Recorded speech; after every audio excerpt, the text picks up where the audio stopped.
Nandoon pa rin siya. Nakatayo sa dalampasigan, ang kanyang mata ay nakatitig sa akin. Ang ngiti niya ay hindi nagbabago, parang 1,000 taon nang nakaukit sa kanyang mukha. Kahit 5 taon na ang nakalipas, hindi ko pa rin makalimutan ang huni ng hangin na bumubulong ng kanyang pangalan, at ang huling salita niya, babangon ako. Hayaan niyo akong ikwento kung paano nagsimula ang lahat.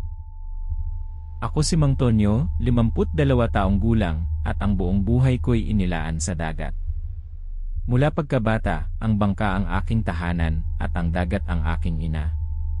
Sa aming baryo sa Palawan, ang San Jose, lahat kami nabubuhay sa pangingisda. Hindi kami mayaman, pero sapat ang aming kinikita para sa pang-araw-araw. 4 ang anak ko at si Aling Nena, ang aking asawa, ay matyaga sa paghihintay sa aking pagbalik sa tuwing ako'y pumapalaot. Gabi noon, patapos na ang tag-ulan at malakas ang huni ng hangin.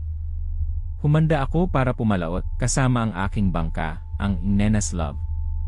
Ang sabi ng iba, delikado raw, pero sanay na ako sa alon. Ang tanging nasa isip ko ay makahuli ng sapat para sa hapagkainan kinabukasan. At dito nagsimulang maging kakaiba ang lahat. Ang karaniwang paglalayag ni Mang Tonyo ay naging isang pagsubok ng kanyang tapang at pananampalataya. Ang bawat alon ay tila bumubulong ng babala, at ang dilim ng gabi ay may daladalang misteryo. Mag-comment ng kung naniniwala kayo sa mga ganitong kwento, dahil lalala pa ito. Umalis ako bago maghating gabi. Mahina ang ilaw ng buwan, halos wala. Nakasanayan ko na ang ganoong panahon.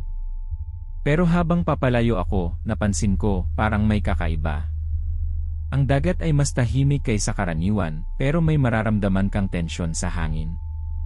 Pagkalipas ng ilang oras, habang naghahagis ako ng lambat, napansin kong may kakaibang ilaw sa malayo. Sa simula, akala ko barko lang, pero iba ang kulay, berde at lumulutang sa tubig. Lumapit ako. Ang ilaw ay nagmumula sa isang isla na hindi ko pa nakita kailanman. Sa lahat ng taon ko sa dagat, hindi ko alam na mayroon palang isla sa bahaging iyon. Napakadilim ng mga puno, at may kakaibang amoy, parang bulaklak at lupa na nabubulok. Nag-alinlangan ako, pero ang kuryosidad ko ay mas matindi.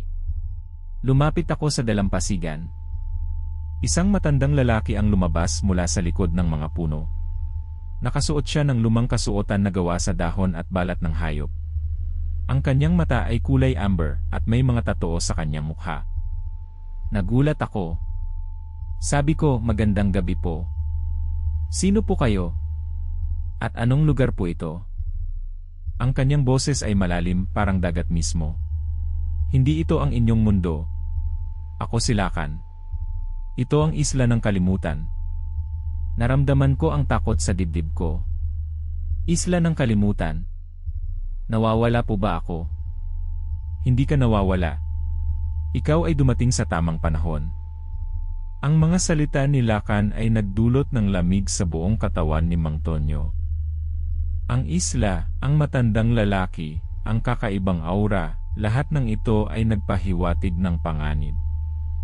At magtiwala kayo, kailangan niyong manatili para sa susunod na mangyayari. Dahil dito talagang nagiging hindi ka panipaniwala. Naglakad si Lakan papasok sa gubat at sumenyas sa akin na sumunod. Napansin kong may mga iba pang tao sa likod niya, mga anino na nakatitig sa akin mula sa dilim.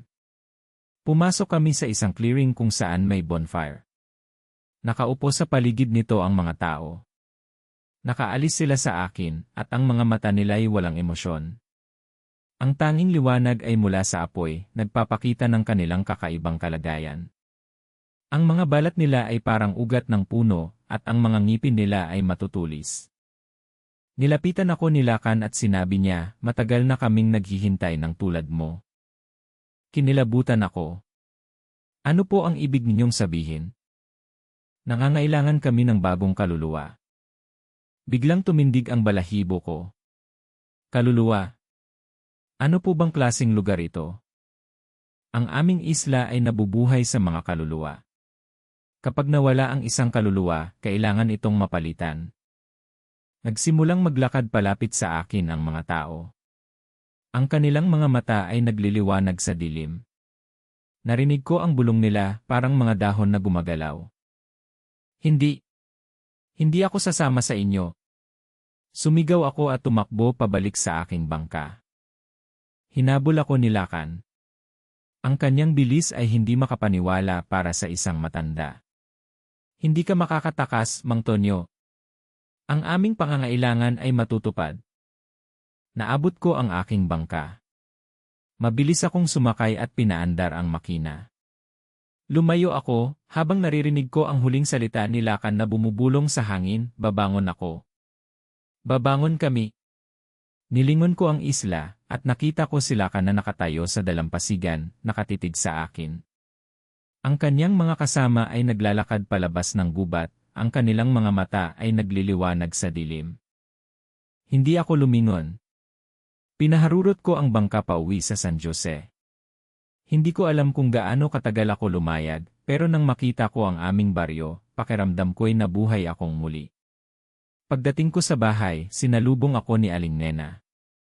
Nag-aalala siya dahil sa tagal ng aking pagbalik. Ikinuwento ko sa kanya ang lahat, pero hindi siya naniwala. Baka napagod ka lang, Tonyo, sabi niya. Pero alam ko ang nakita ko. Simula noon, hindi na ako bumalik sa bahaging iyon ng dagat. Ngunit tuwing gabi, naririnig ko ang bulong ng hangin, at nakikita ko ang imahe ni Lakan na nakangiti sa akin. Alam kong hindi pa tapos ang lahat. Alam kong babangon siya. Ang kwento ni Mang Tonyo ay isang paalala na sa ilalim ng asul na karagatan ng Pilipinas, maraming sikreto ang nakatago. Totoo ba ang isla ng kalimutan, o bunga lamang ito ng pagod at takot ni Mang Tonyo? Ang tanong ay nananatili, at ang misteryo ay nananatili sa bawat alon na bumubulong sa dalampasigan. Kaya, totoo ba ito o kathang-isip lamang? I-comment ang inyong mga nararamdaman. At kung may sarili kayong karanasan tulad nito, ibahagi ninyo sa comments. Mag-subscribe para sa bagong kwento araw-araw.